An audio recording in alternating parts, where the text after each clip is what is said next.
Parlons économie sur Radio Lac. Avec la Chambre de commerce, d'industrie et des services de Genève.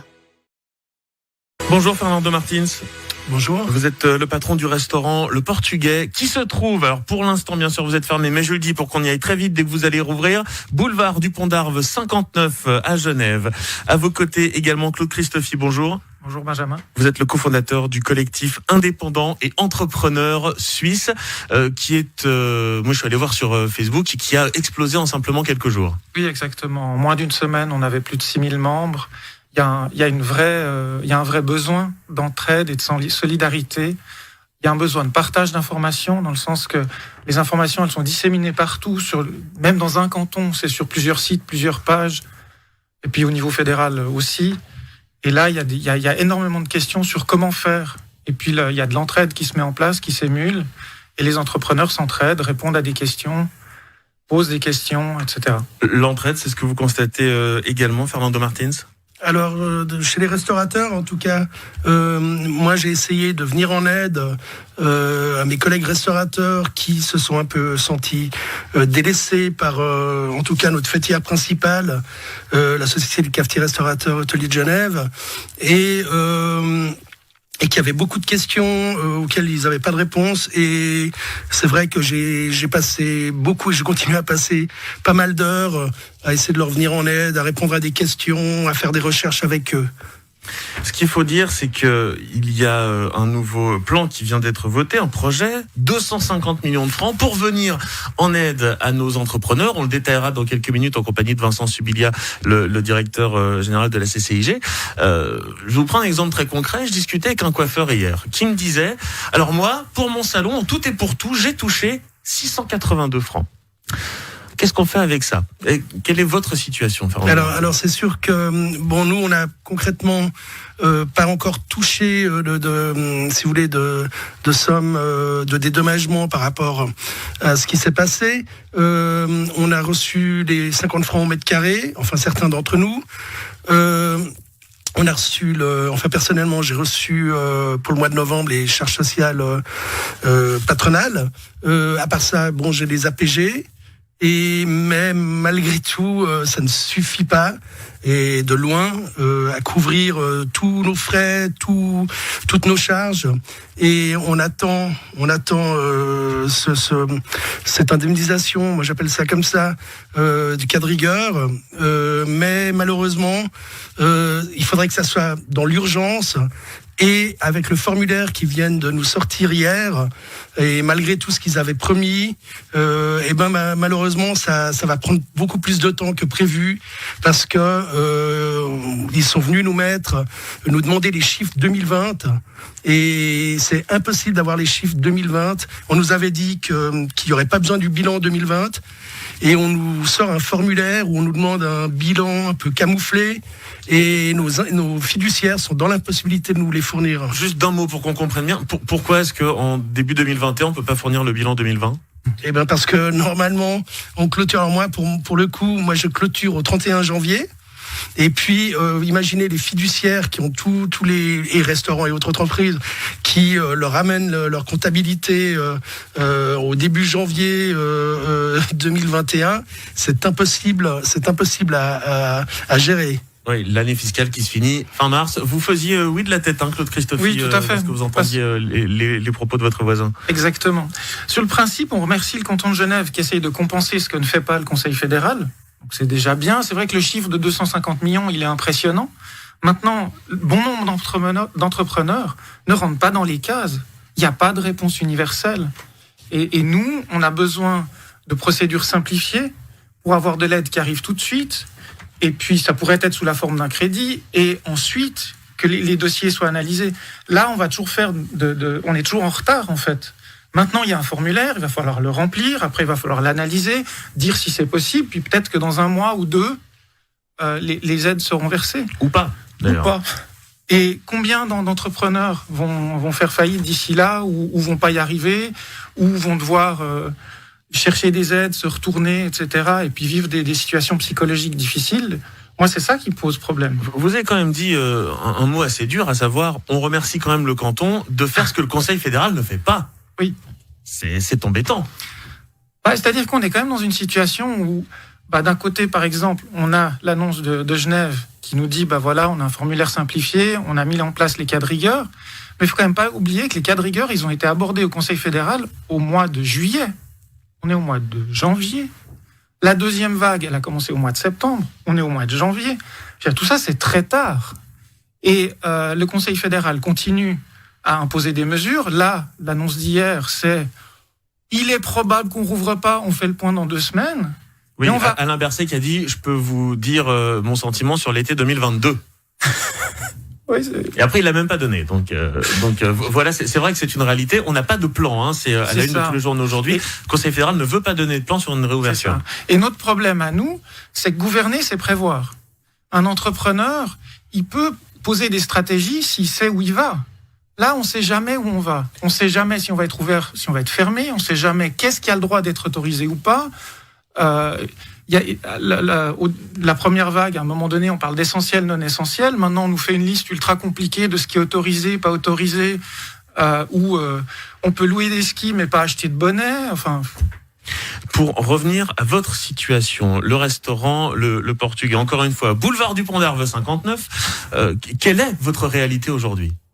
La réalité, c'est que c'est pas que celle d'aujourd'hui. Je veux dire, depuis le mois de mars, on se sent abandonné par le Conseil fédéral, parce que moi j'ai toujours été convaincu que j'avais une patrie, un pays, que je payais des impôts, des taxes, et que le jour venu, si nécessaire, on viendrait m'aider.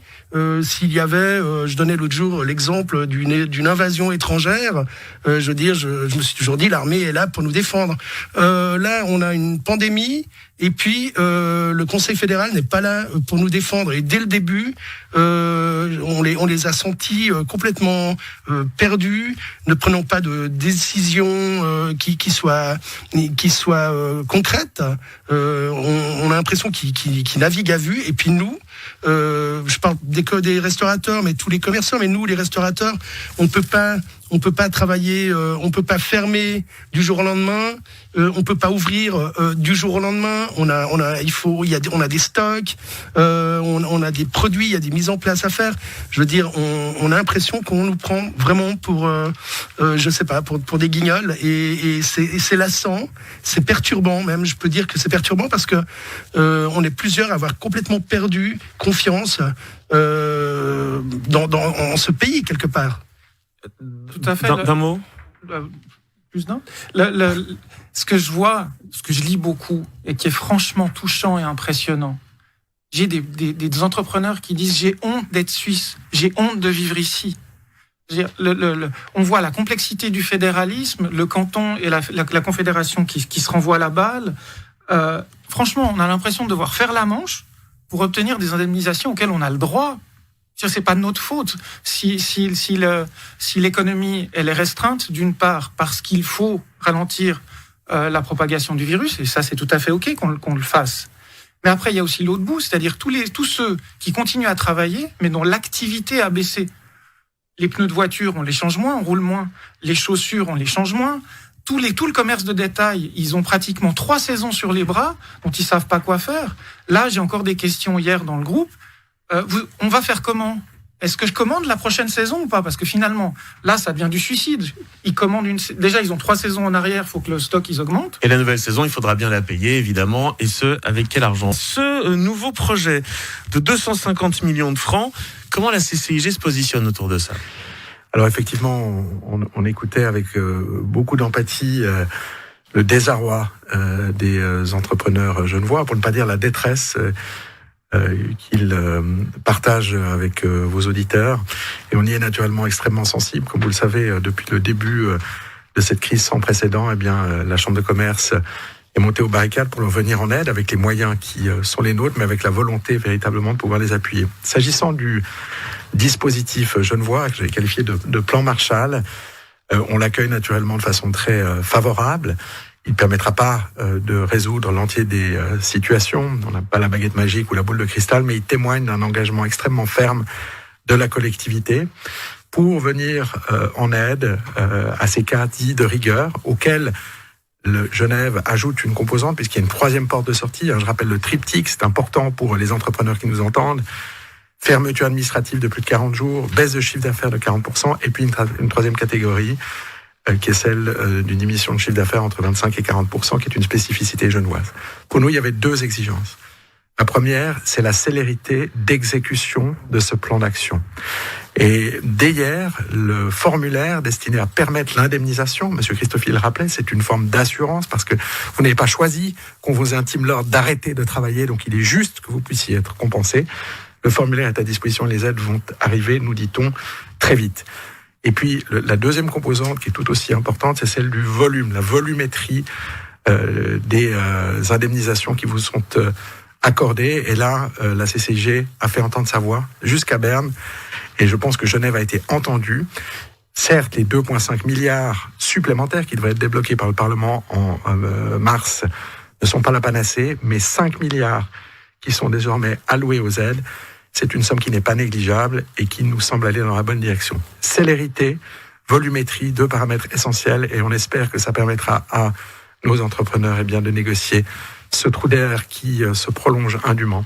Encore une fois, on leur dit tous nos encouragements et on est à leur côté. Et quand on entend le côté un peu puzzle, c'est-à-dire c'est ce que vous rappeliez, d'abord il faut remplir des formulaires, puis ensuite c'est validé ou non, puis ensuite potentiellement on touche des aides alors qu'on a besoin d'argent là maintenant, je suppose que c'est le cas du restaurant Le Portugais par exemple. Alors moi j'aurais imaginé, on est vraiment plusieurs à penser la même chose, c'est que le Conseil fédéral, mais dans ce cas-là le Conseil d'État, puisque le Conseil fédéral n'entre pas en matière quelque part, le Conseil d'État aurait pu débloquer des sommes et aider immédiatement les entreprises, quitte à faire remplir des formulaires plus tard.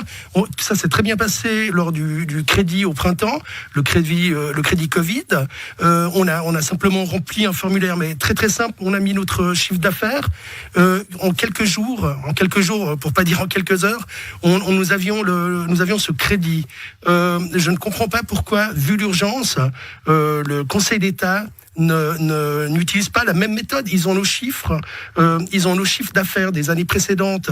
Ils ont accès à tout. Pourquoi nous demander de remplir et d'envoyer des formulaires avec des chiffres d'affaires? Je veux dire, on est prêt à signer des déclarations où on donne la possibilité au Conseil d'État de vérifier nos comptes. Pourquoi ne le font-ils pas? Justement, sur cette question-là, est-ce qu'on a une réponse? Claude Christophe et puis Vincent Subilia, est-ce que oui ou non? Peut-être qu'on n'en a pas de réponse sur cette question-là. Disons que la question, c'est exactement ce que nous on réclame. On réclame des indemnisations urgentes qui incluent aussi ceux qui ne peuvent pas travailler normalement et l'ajournement des faillites avec des mesures transitoires sur les poursuites en cas de surendettement.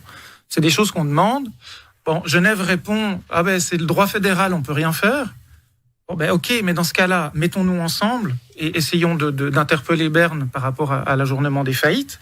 Mais l'indemnisation urgente, elle est absolument indispensable. Et effectivement, là, il vaut mieux tirer d'abord et discuter après. Vincent Subilia.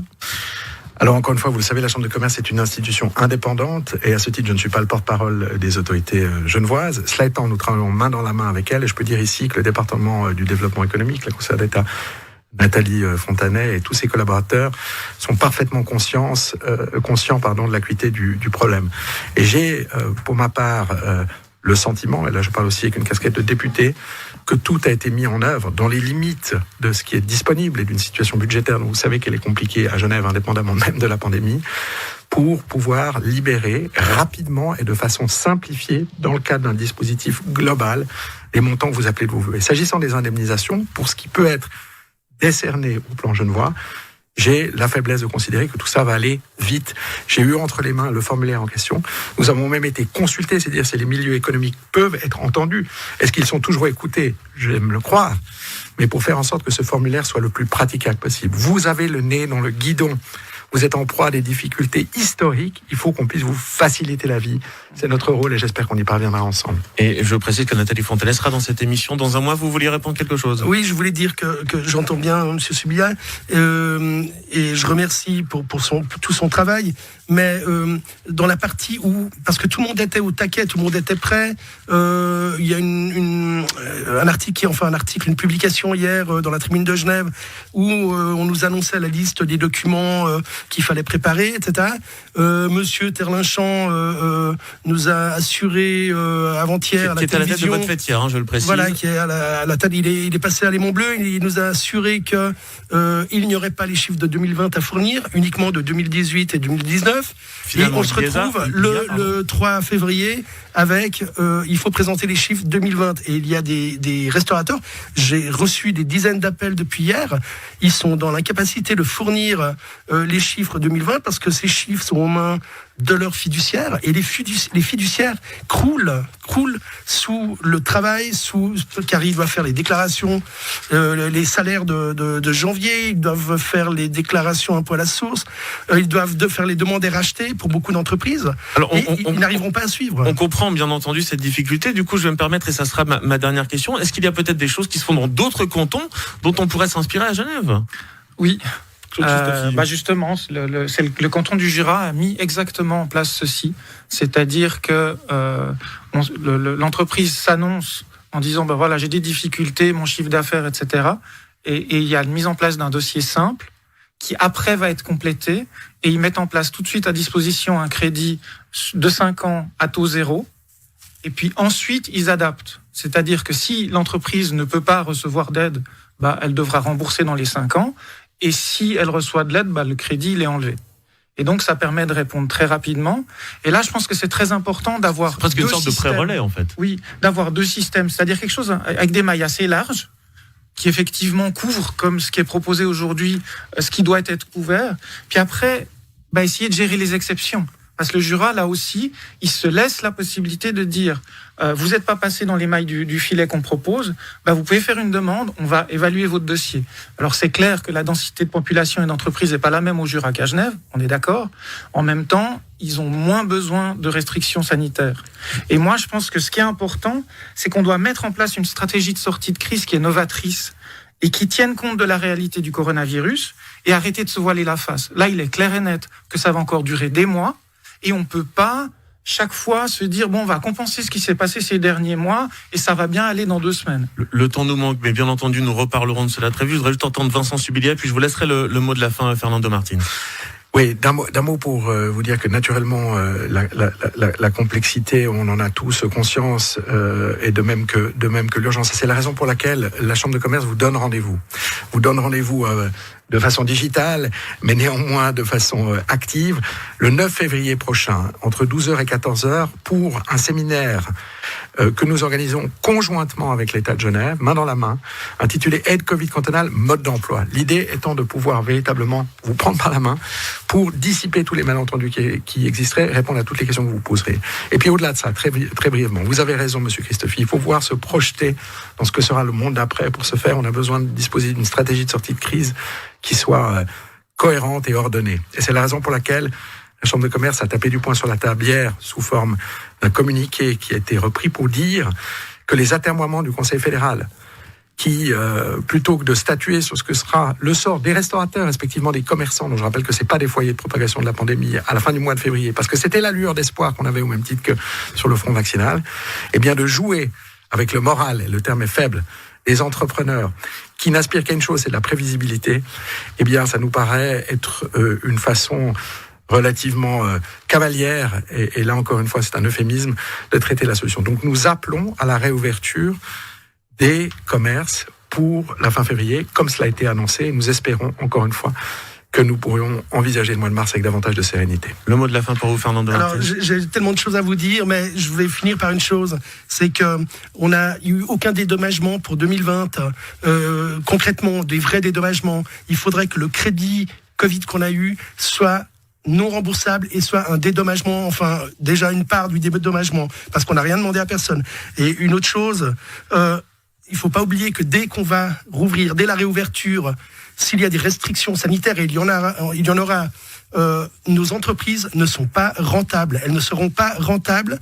Il faut qu'on continue à avoir des soutiens, parce que sinon, quand on ouvre, on est mort. À moyen terme, on ne pourra pas tenir, parce que nos entreprises ne seront pas rentables avec 4 personnes par table et avec des distanciations où on perd plus ou moins moins la moitié du potentiel de nos entreprises.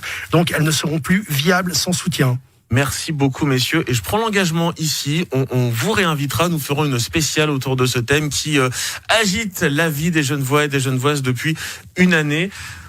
L'engagement est pris. Merci beaucoup. Je le rappelle, votre restaurant avec quand même quelques plats à l'emporter, il faut le dire. Le Portugais, le premier restaurant lusitanien de Genève. Fernando Martin, vous en êtes le patron. Claude Christophy, cofondateur du collectif indépendant et entrepreneur suisse. Allez vous inscrire sur la page Facebook si ce n'est pas déjà fait parce qu'il y a beaucoup d'entraide. Vincent Subilia, directeur général de la CCIG, la Chambre de commerce, d'industrie et des services de Genève. Parlons économie sur Radio Lac. Avec la Chambre de commerce, d'industrie et des services de Genève.